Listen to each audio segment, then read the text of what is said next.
Can the Rams get to Jared Goff? That's the question. This is RamView.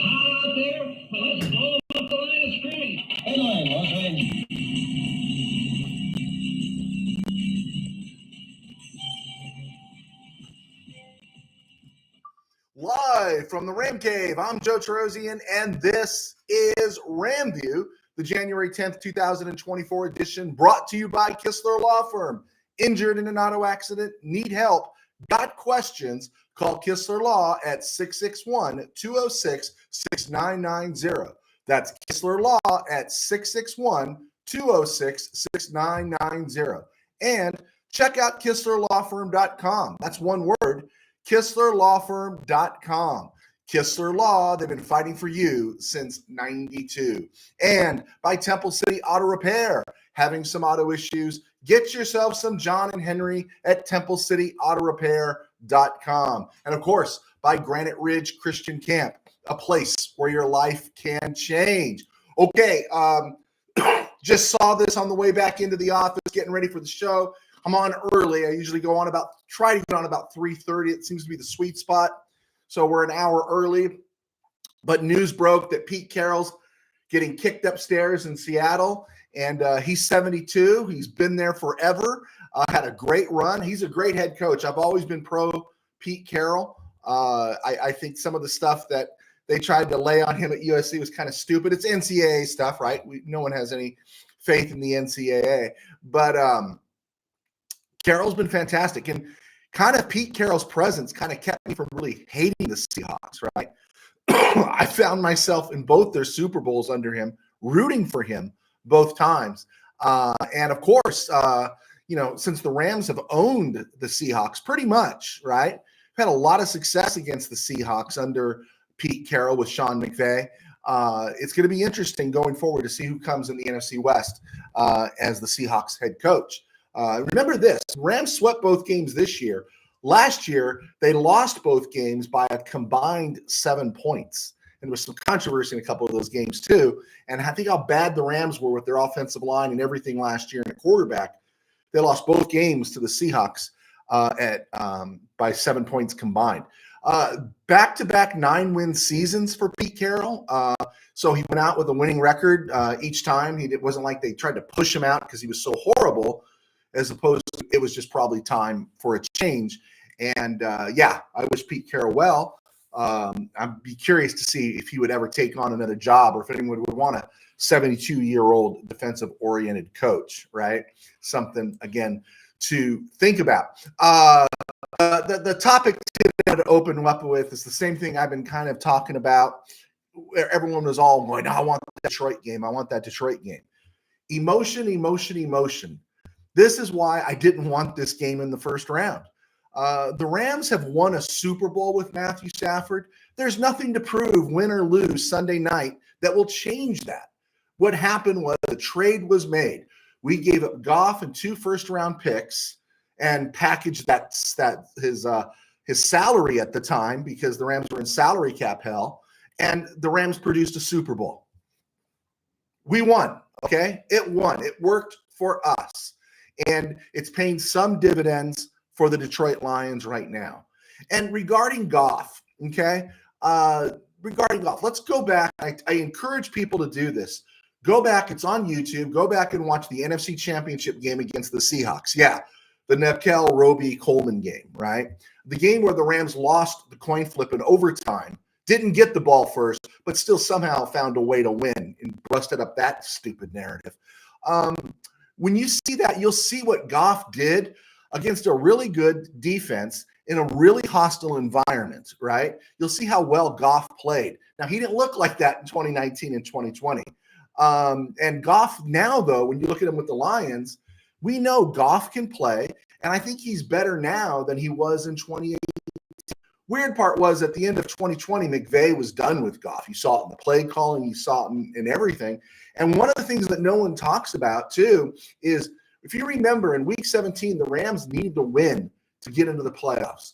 Goff was injured, and so McVay went with Wolford, and the Rams pulled out a victory over the Cardinals to get into the playoffs. The next week, we were in the wild card game going against the Rams were in the wild card game going against the Seahawks in Seattle. Wolford got the start. Couple plays in, he injures his neck, and Goff came in with his injured thumb. And it lets you know, like somewhere, it wasn't maybe just about performance or ability. Somewhere, Goff had completely fallen out of favor because Goff wasn't good enough to start the game, but he was good enough to come in and replace Wolford and play the whole game, right? And of course, he got the start in Green Bay the following week. He's gutsy. He was hurting. Aaron Donald was hurting in that game. The Rams were limited. That game in Lambeau, that playoff game in Lambeau in 2020 or in January of 2021, that one didn't upset me so much. We were playing kind of with house money that day too. Anything you got out of that one would have been gravy. But that was it for Goff. And let's be real. They made the move. It was a great move. Jared Goff is a really good NFL quarterback. But Matthew Stafford, especially if he has another deep playoff run or two, maybe even a Super Bowl appearance, is this close to being one of the all-time greats.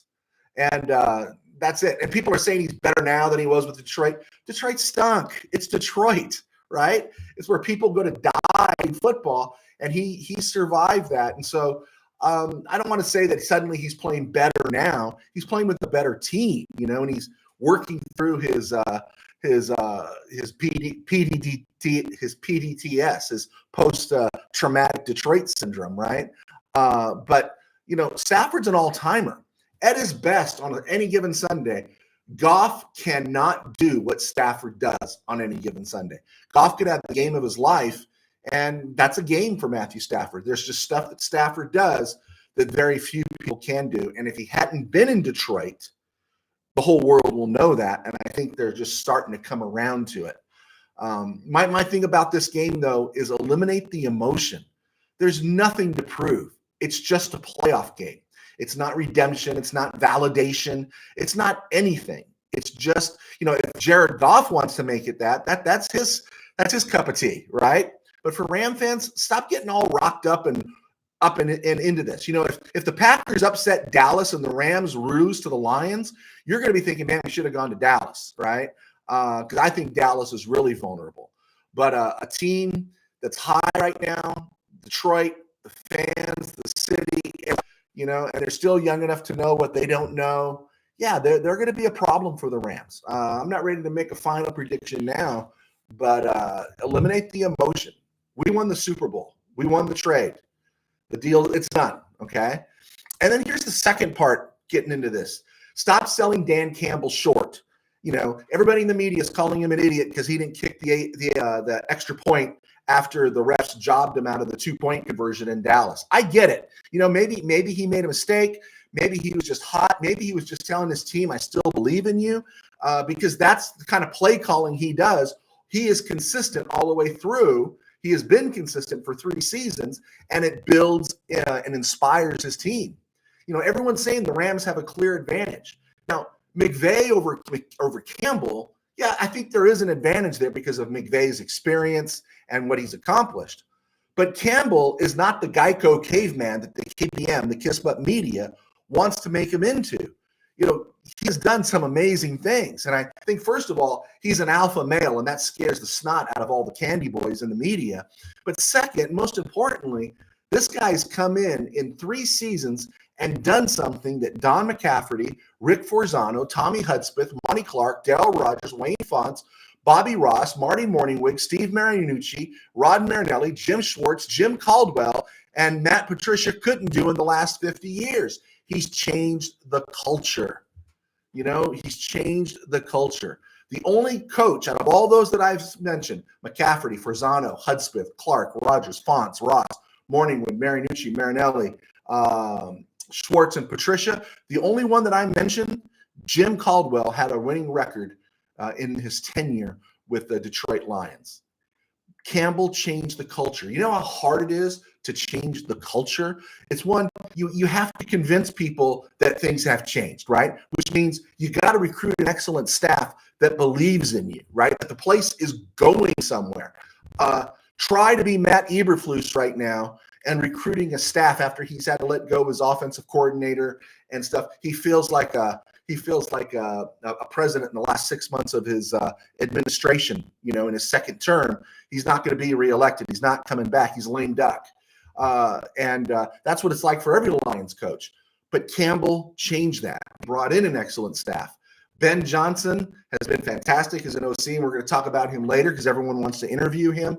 Aaron Glenn, I don't think he's been as successful as a DC, but as far as the culture, he's contributed to it. And the Lions, from midseason last year till now, have just been rolling. They won their division for the first time in 30 years, right? Without a Barry Sanders, right? Who's the Hall of Famer on this Lions offense? There's no Calvin Johnson. There's no Matthew Stafford. Who is it? It's the team. It's how the team is built, right? And this team would run through a brick wall for Dan Campbell because he has demonstrated that he believes in them. There's energy, and they're winning games they should be winning. Not winning games they should be losing.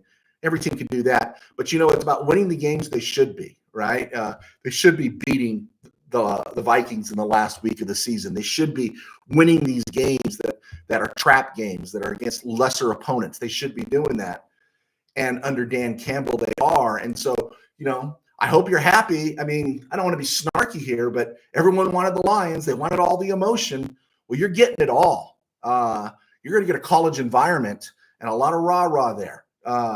And it's a good thing we have a veteran quarterback and a veteran coach, but we also have a young team. And so, like I said, I feel better about Dallas than I do playing Detroit. But we'll get into more of that in a minute. Around the NFL and other places, we just talked about Pete Carroll. That one's fascinating. Before we get to the coaches, the Dolphins are bringing in every edge rusher on the planet right now, right? They moved up Melvin Ingram. He played Sunday night. They lost Bradley Chubb. They lost Jalen Phillips earlier in the year. I think that was an Achilles. And they brought in Justin Houston, and they brought in Bruce Irvin, the former Seahawk. And he's been hanging around the league right now, just trying to get he was in Detroit, actually, for a while. And so they're bringing anybody that can help them on the edge. The Dolphins have been devastated by injuries, and playing in the weather they're going to be playing in this Sunday is not going to help them. I mentioned the Bears have kept Matt Eberflus but fired his OC, Luke Getsy, instead. And that's interesting, too, because, he also lost his DC at the start of the season. And, that feels tenuous that Matt Eberflus kept his job, but Pete Carroll and Mike Vrabel, who was given the boot by the Titans, are no longer head coaches in the NFL. That's for a time being. Vrabel wasn't hired by Rand Carthon. He's the GM there for the last 2 years, I think. And he's a Frisco guy. And there was a lot of thought for a while, remember, about because he was a Frisco guy, maybe he would make a move for Trey Lance. But yeah, think about that. Pete Carroll's gone. Mike Vrabel's gone. But Dennis Allen in New Orleans is said to be safe. And that's good news for the Rams because the Saints are in the NFC. And let's just keep that NFC coaching tree really depressed, right? Giants weak Martindale has resigned before, I guess, Brian Daboll could fire a whole lot of coaches, and he did. He put a whole lot of coaches into the street this week. So the teams without a coach right now, Seahawks let go of Carroll, Tennessee let go of Vrabel, Texans let go of Rivera, Falcons let go of Smith. In the middle of the year, Frank Reich was fired by Carolina, Brandon Staley by the Chargers, Josh McDaniel by the Raiders. Now I'm going to get into the weeds here a little bit. I'm going to nerd out. One of my favorite things to talk about when I was covering prep football a lot was I love to talk about assistant coaches and where assistant coaches travel to and who they go. They were truly the only free agents. The high school football coach was a teacher on campus. So to go from one district to another was tricky in terms of getting your years served honored from one district to another. Players, of course, it's a little more free and easy now, but you don't just get up and transfer. It just didn't happen as much. But assistant coaches could just come and go. And like I said, I hope I don't go too much into the weeds here, but this is nerd stuff for me, and I love it. The Panthers have requested a meeting with the Eagles offensive coordinator, Brian Johnson, which is really weird because Brian Johnson has not had a great year, and neither have the Eagles. And it's interesting, too, because what's at play here also is the Rooney Rule, where you have to interview a minority. You don't have to hire a minority, but you just have to interview a minority. And some of these minorities, African American coaches that are being interviewed, it's window dressing. It's to say to the league, look, we did our part. Now get off our case. We're going to hire who we want. Just something to think about. So Brian Johnson was requested from the Eagles to interview for the Panthers job. But meanwhile, the Panthers blocked the Jaguars from interviewing their DC, Ejiro Evero, who plans to interview for the Panthers HC job as well. Evero is a former Rams assistant, if you remember that. Candidates for the Carolina job: Ben Johnson in Detroit, Dan Quinn in Dallas, Raheem Morris's name's been mentioned, Todd Monken with the Ravens, Bobby Slowick with the Texans, did a great job with C.J. Stroud, and the Ravens DC, Mike McDonald, who was talked about a lot this week because remember he was in the NFL and then he went to Michigan and was Jim Harbaugh's DC for a year, and then he went back and now he's with the Ravens, and now he's a head coaching candidate. The Taxkins have also requested an interview with Mike McDonald, Ben Johnson, and Aaron Glenn in Detroit. The Raiders blocked a request for people to interview DC Patrick Graham, and I think the Chargers were one of the teams that wanted to interview Patrick Graham. I don't know if that's going to go through or not. And the Raiders are going to interview former Charger GM Tom Telesco. And I'm going to tell you, Tom Telesco is not a bad GM. He did put talented players on that Charger roster. Maybe paid too much for some of the defensive players, but yeah, he's a pretty good GM. They hit a lot of draft picks, right? The Chargers are going to interview former Vikings head coach, former Buffalo DC Leslie Frazier. He was part of that 85 Bear team. And they've also already interviewed Kellen Moore as well as Giff Smith for the job. They've requested interviews with the Ravens' Todd Monken, the 49ers' Steve Wilkes, Ben Johnson at Detroit, Dan Quinn in Dallas, Aaron Glenn in Detroit, as well as Raheem Morris, which would be interesting to think that the Chargers would go back across the hall again after they got the Rams' previous DC, that they would come back in and come after another Rams DC. That would be really interesting. I think a lot of that stuff is window dressing. I think Leslie Frazier had his shot, and I don't think that's a serious look there. Steve Wilkes, same thing with the 49ers. I think it might be window dressing. It is what it is. And so yeah, Raheem Morris, he's a little hot. He's hot right now, but you just makes you wonder if the Chargers would take another look at a Ram DC. I like Ben. Everyone likes Ben Johnson, and it would be interesting to see Todd Monken leave the Ravens so quickly. All right, so today I'm driving. I had to drive my daughter to school, which everyone does. And stuff. So I have to listen to talk radio. So I won't listen to the politics because I don't like just hearing all the politics stuff. So I try to listen to sports talk, and it's awful. It's just awful. If you listen to sports talk in the morning, and there are quality people like Dan Patrick, but they get into these whole long, half-hour-long riffs about, hey, if you had to watch a championship game, who would you want to be in a suite with? Clicked it over to ESPN, and it was like, hey, who would you want to have a beer with? Which athlete would you want to have a beer with? Or who would you want to be your neighbor? Or they talk about, movies that came out. Or they talk about, it's like, I thought this was sports talk, right? And it's just awful. I was going to call them deplorable. It's just awful. There's just no content to it. And I don't know why people listen to it. I guess maybe it's for another generation. I kind of like sports talk. Just give me Lee Hacksaw Hamilton in the best 15 minutes in sports, and I'll dance. I'll go from there and stuff. But I will never ask you who you want to be in a suite with. And the day I come out and ask you guys the list of your top 10 sports movies, that's the day I'm telling you I didn't do any prep for the show. I've been lazy. That is the laziest thing. Sports writers do it all the time, and talk show hosts do it. They didn't prepare, or they think there's nothing to study for, and then they give you this garbage of, hey, name your 10 best sports films of all time, right? And then, of course, they get a big laugh, and they say, well, I think it's Caddyshack, and stuff, whatever. Listening to some of the stuff they ranted about, I was stunned that everyone made this big deal about the Raptors coach, Darko Ranjanko, the Toronto Raptors, after they lost to the Lakers last night, 132-131. And he was complaining that, the Lakers shot 23 foul shots in the fourth quarter, and the Raptors only shot 2. And he was hot. He was mad. And then he says, hey, man, if the Lakers have to win tonight, let us know, and we won't show up. You could just give them the win. And he wasn't really inciting that the league was fixed. But every jackwagon sports talk guy from top to bottom, the KBM, Kiss Butt Media, jumped all over it and made a bigger deal out of it than it was. And, of course, the NBA will make a big deal out of it because everybody in the culture made a big deal out of it. The guy was just mad. The guy was hot.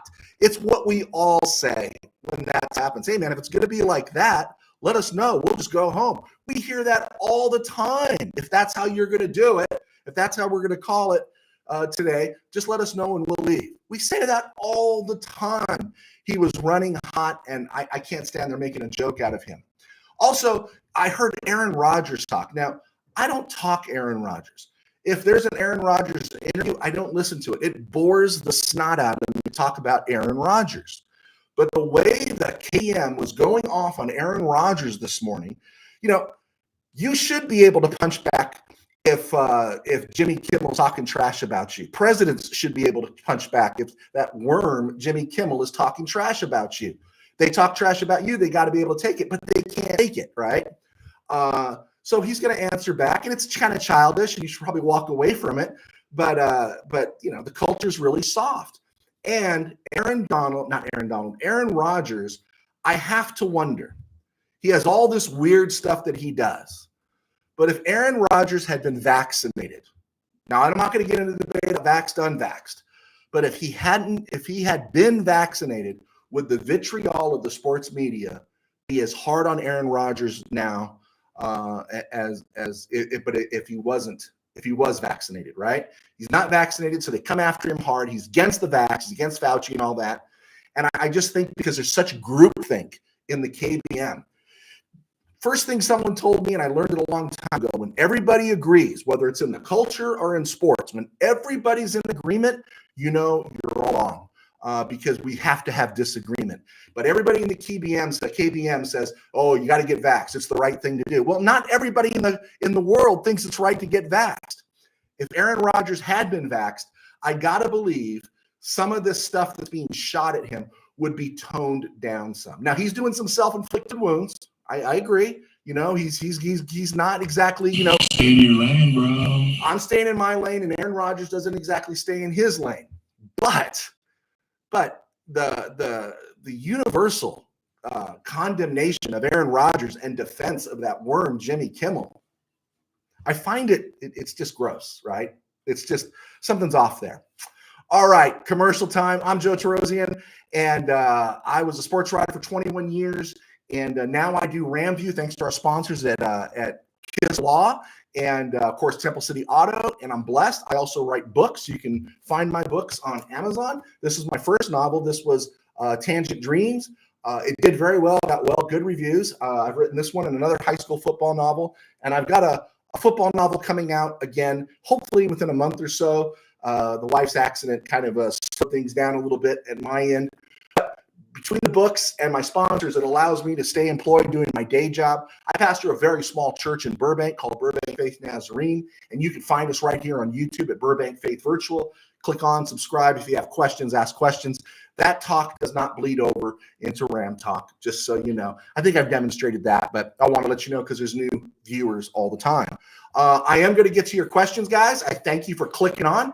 But listener 7575 Bill says to me, do you have a man crush on Darian Kendrick? I don't have a man crush on Darian Kendrick. But it's this. Kendrick's a six-round pick who has seen a lot of action because it's obvious the team believes in him. I think he can play the position, but he also does, I agree, go dark between the ears, as our safeties have done this year quite a bit. But he competes, and he's a great tackler, and I think he's getting calls that other corners wouldn't get because he's so low on the totem pole. It must be his fault. You know what I'm saying? But back to they believe in Kendrick because Kendrick plays. Now think about this.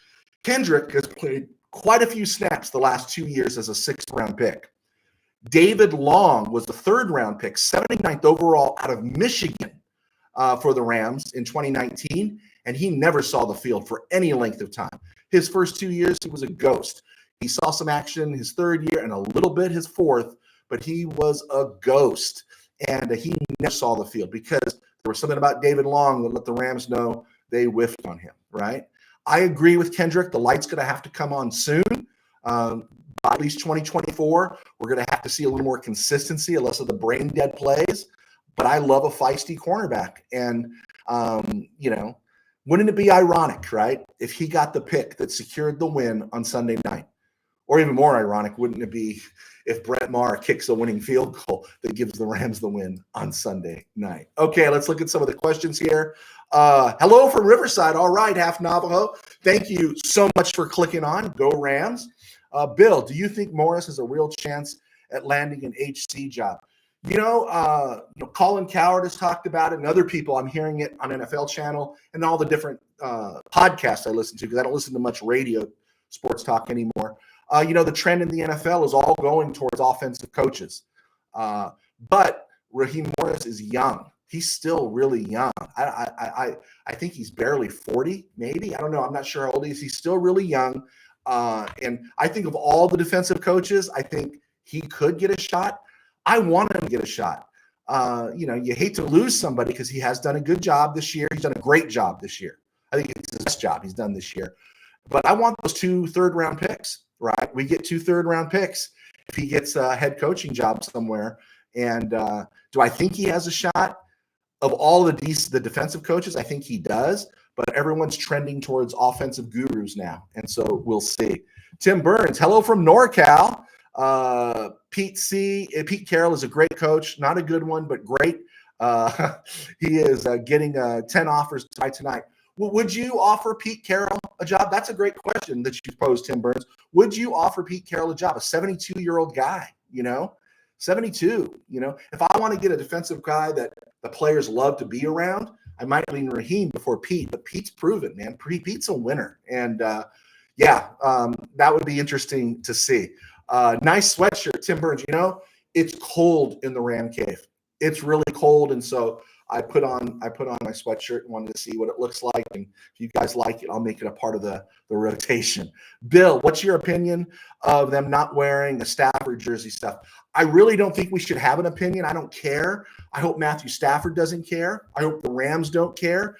If the Lions fan base, if that kind of thinking bleeds over into the team or anybody that's there, then that's good for the Rams, right? Because that means they're playing this game out of some emotion, out of some get even, and they're not focused really on winning the game. They're focused more on proving the point. And so, yeah, let it rip in Detroit. If that guns their motor, that's great. But an experienced NFL team, the experienced, focused NFL team with people who've got Super Bowl rings, they're not going to get caught up in don't wear my jersey, or don't wear the jersey. So I'm looking forward to it. Tim Burns, free throws are predicated on driving to the basket or shooting jumpers. It's not a bad take on Toronto's coach. Oh, no, I'm not saying it's a bad take at all. We know what it's like when we run hot. We say things we shouldn't say, or it's just how we perceive it in the moment. And the way that KBM jumped all over him this morning, I'm trying to find out about coaching changes. I'm trying to find out who's going where. I'm trying to find out what's going on. I didn't hear about Pete Carroll being pushed out or resigning or whatever, or stepping down and going up in Seattle on the radio, which is present. It's live in the moment. I didn't hear about it then because they're too busy talking about who they'd have a beer with. And then they find low-hanging fruit and they start mocking this coach from Toronto. And so, no, I don't think it's a bad take at all by him. Bill, who benefits in terms of motivation from Stafford jersey stuff, Stafford or Goff? Well, I think I just answered that. I must have got ahead of myself. Yeah, Stafford does. I think Stafford does. I think he's professional enough. This guy's been hit so many times. This guy has steel nerves to throw a no-look pass in the fourth quarter of a Super Bowl on the final drive when your team is trailing. He's a stone-cold killer, and I think on the sports field, and I don't think it's going to affect him at all. In fact, it's like, yeah, whatever, I think he's going to be just fine. Mr. Burns, side note, my wife and I have had the the vid 7 times between us. My son refused the vax and has never had it. And you know what? I never condemned anybody for getting the vax. I won't condemn anybody for getting the vax, but I'm not going to condemn anybody for not getting the vax. And I didn't want to turn it that way.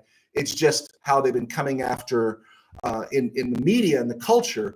It's universal, right? It's one thought. And again, when everyone's thinking about one way, one thing, that's when you got to step back and separate yourself, man, because I don't want to be just, living through glorious conformity and stuff. And so, no, I would never do that. Audio has some static. Oh man, am I getting static, guys? I'm so sorry about that. Maybe because I went on early. I don't know. Tell me if it's still there. And I'm sorry about the static. Thanks for letting me know, Dano. I appreciate it.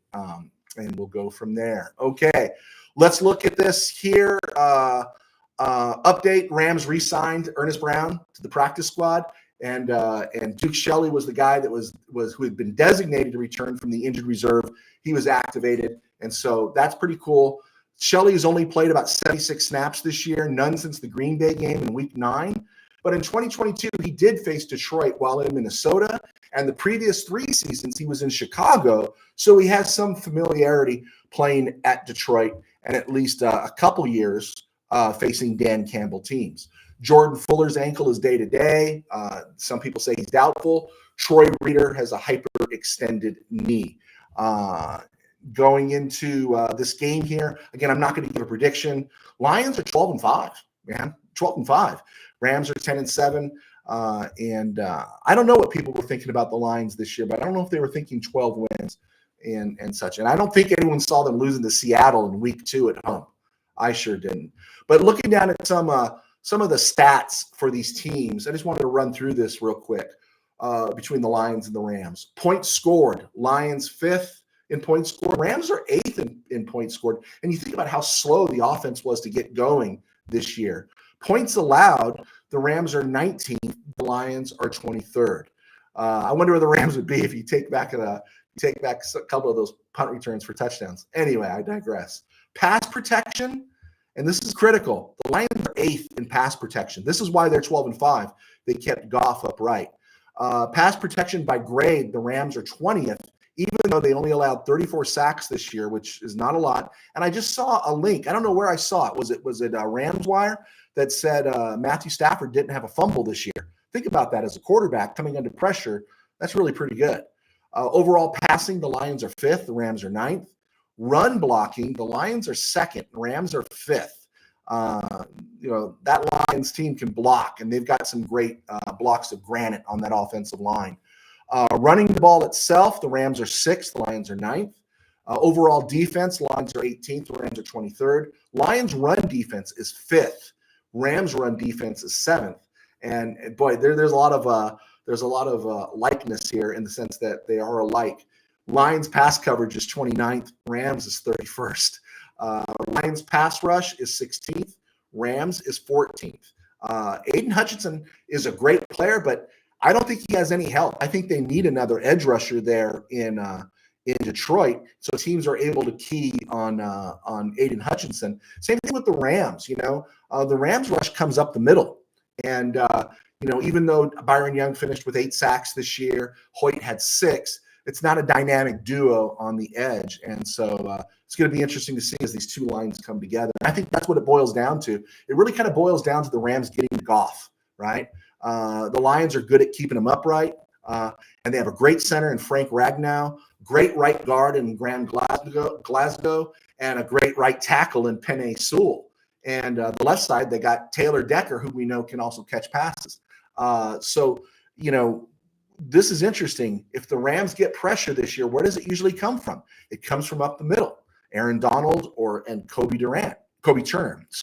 And the Rams are pretty creative moving Donald around, but it affects the run blocking, right? And the run defense.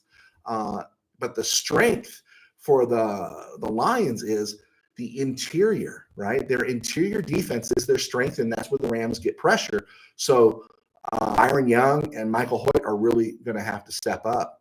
The Lions need to knock down Stafford as well, but the Rams line is not as strong as Detroit's. Detroit has been solid against the run. Keep an eye on a guy named, and you don't hear much about him because it's Aiden Hutchinson and it's Detroit, but they got a defensive tackle, nose tackle guy named Aleem McNeil.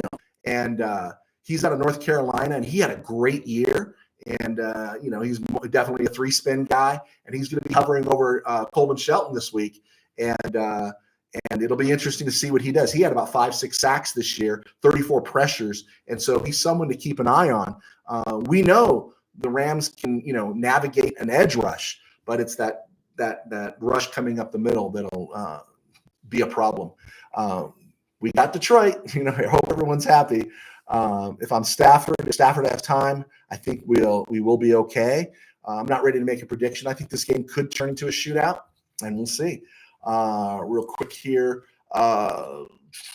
Tim Burns, I promise I'll get back there with you guys in a second. I just wanted to know about static. I do apologize. We haven't had that problem for a while. Maybe it's the cold, maybe it's wind. I'm not sure. Okay, Saturday's playoff games. Browns are at the Texans. I'm going with the veteran and the Super Bowl quarterback, Cleveland, facing a rookie coach, a rookie quarterback, and a young team getting their feet wet in the postseason. Of course, Texans have a shot. Right now, I'm leaning Browns. Dolphins, Chiefs, I'm leaning KC. Supposedly, it's going to be one of the coldest weather games in NFL history. And sorry, Dolphins, if Mike McDaniel could pull this game out and win in KC in that kind of weather, he should be coach of the year. Sunday, Steelers, Bills. I'm going with Buffalo. Sorry about that, Steeler fan, Rob. I think you kind of see the cards being laid out yourself. Hope against hope, but you're not going to be surprised if the Steelers lose. I worry about the wattage or lack thereof. Pressure's all on the Bills, though. They're going to have despite their second half of the season, there's a lot of pressure on them. They got to get to the conference final, or someone's going to be really upset there in Buffalo. I think in this game, though, Josh Allen finds a way. Packers, Cowboys. Right now, I'm leading Dallas. It's another young team, young quarterback going into the Valley of the Shadow. But if there's any team that can swallow the jalapeno when the bright lights come on, it's the Cowboys, right? And it's marvelous, right? And I think it is possible. This could happen. But it's Wednesday, so let's hold off. I won't make a prediction yet. So for right now, I'm kind of leaning towards Dallas. Rams, Lions on Sunday night. If I had to be pressed at this moment to say who, I'd probably lean Lions at this moment. But we'll see. Monday night, Eagles, Buccaneers. This game could be a dog with fleas, or it could be a real interesting game. Tampa Bay, they're finding ways to win. They're 9-8. I hope Baker Mayfield's healthy. The Eagles haven't been healthy, and they look like that animal that's suffering that needs to be put out of its misery just so they can get started on whatever house cleaning and things they're going to do for next year. And it would be a great win for Baker. And you know what? I'd like to see the Packers beat the Cowboys, the Rams beat the Lions, and the Rams get to go to Tampa Bay. That would be a lot of fun, setting up a possible NFC championship between the Rams and the 49ers. All right, I think we got it, guys. It was a stone group, my man. Too soon. We got to do this date in history. On this date, a year ago, Liam Cohen resigned as Rams OC. Yay. They got the LaFleur brother in there. Things have looked a lot better this year. Also, happy birthday today. Travius Hodges Tomlinson turns 24. So happy birthday to him. And also, 20 years ago today, the Rams lost in St. Louis to the Panthers, 29-23 in OT. I remember Mike Martz, super aggressive coach, had a brain freeze and wasn't aggressive towards the end of that game, and the Panthers ended up pulling out. And I think that was the 2003 Panthers, and I think that's the year they went to the Super Bowl under Jake Delhomme. I could be wrong. Let me check that. Since we're not going to be here tomorrow, January the 11th, the Rams hired in 1971, they rehired Dick Vermeil as quarterback coach under Tommy Prothro. After the 1969 season, Vermeil, who had been a special teams coach with George Allen under the Rams, he left in 1970 to the New England Patriots, or the Boston Patriots, and was their OC. He was their offensive coordinator. The team went 2-12.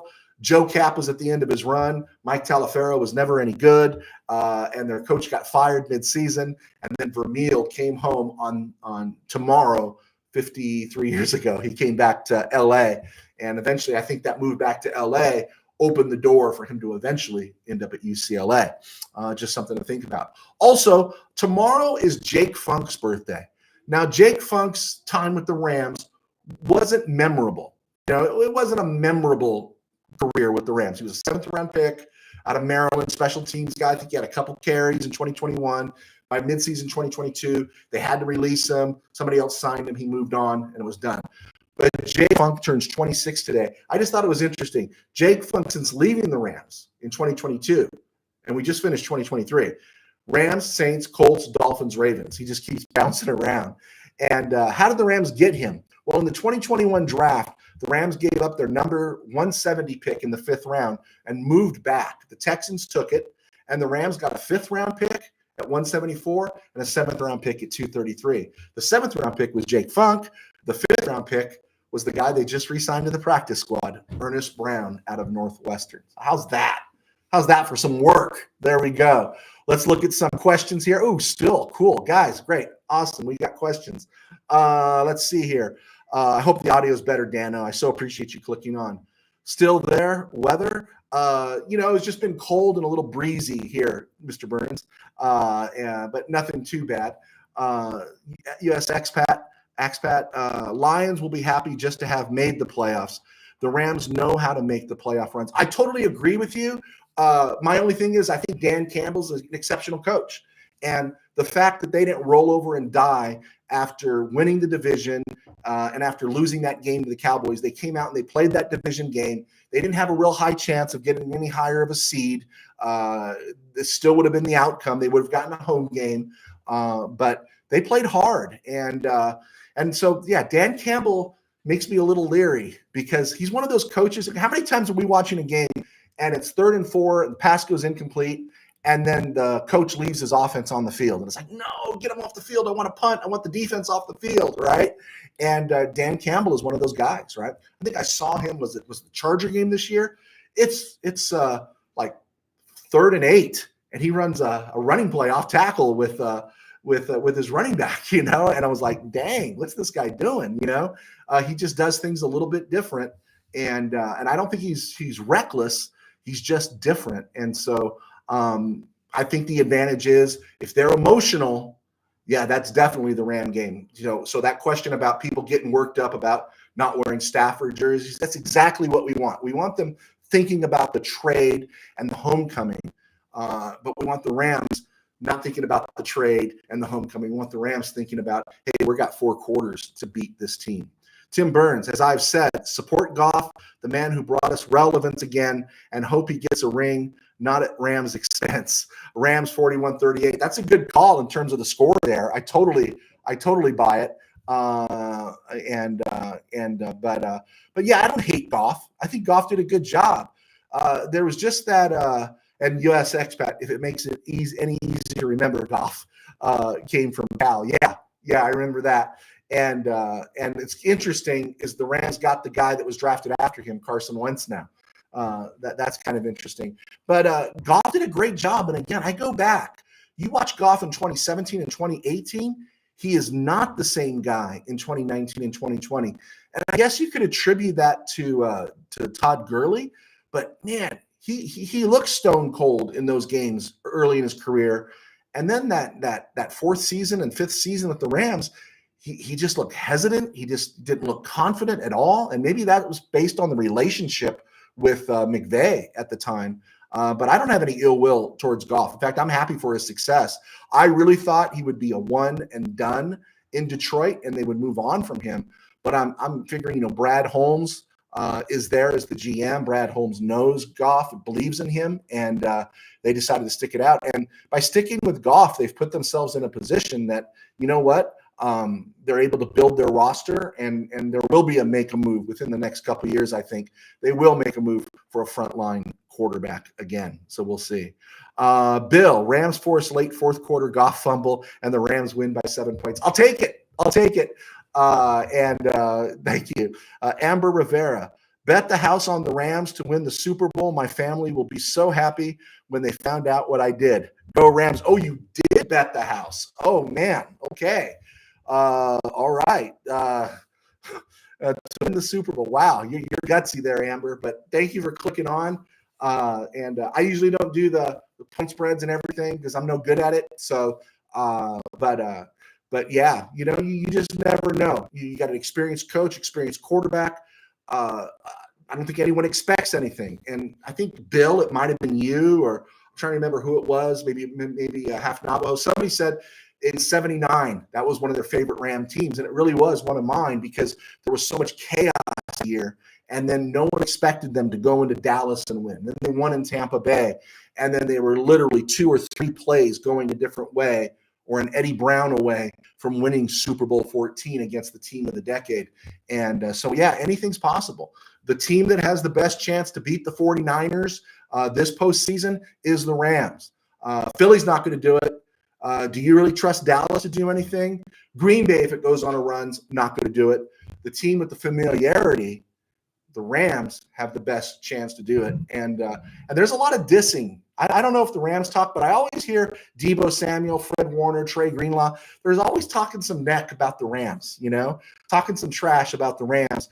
And so yeah, I'm wondering, again, I think if the Rams can get there, if they can get to Levi in the postseason, I think the 49ers are going to be scared to death. I think they're going to be so tense knowing the pressure is all on them, because the Super Bowl window is right here. And Trenton Williams gets older. Christian McCaffrey's more banged up. Deebo Samuel gets more banged up. Javon Hargrave's been banged up. Eric Armstead's already been banged up. Drake Jackson, the USC guy, hasn't played since midseason. Their secondary is aging. Huffenega, he's young, but he's out this year. So, yeah, I think there's a little stress there in Frisco land, which we love. Okay, I want McVay to avoid, this is Tim Burns, I want McVay to avoid those 6-minute stretches where it seems like he put the team in neutral. You mean when he just keeps throwing and stops running the ball? Yeah, I know. He just keeps running or stops throwing the ball and just keeps throwing the ball and stops running. That's what I meant to say. Yeah, so all right, guys, cool. I think we've hit the 46-minute mark here. Thanks for letting me hang out with you guys today. I do apologize for the audio and stuff. If it did come up, I hope it got better. But it's been great being here. We're going to let you go. Check us out on Spotify. Check us out here. We'll be back on Friday. And if you have any thoughts, questions, or whatever, shoot them my way. I love to talk questions. Love to talk with you guys. Feel like we're all kind of in the same room together. Also, just a reminder that win or lose on Sunday night, we'll be here Monday, Wednesday, and Friday next week. We'll be here throughout the whole off season. We're going to stay on the same schedule. Maybe they won't be 45-minute shows. Maybe they'll be something closer to 50-minute shows or 15-minute shows, but we will be here. All right, guys. God bless. Take care, and we will talk to you soon.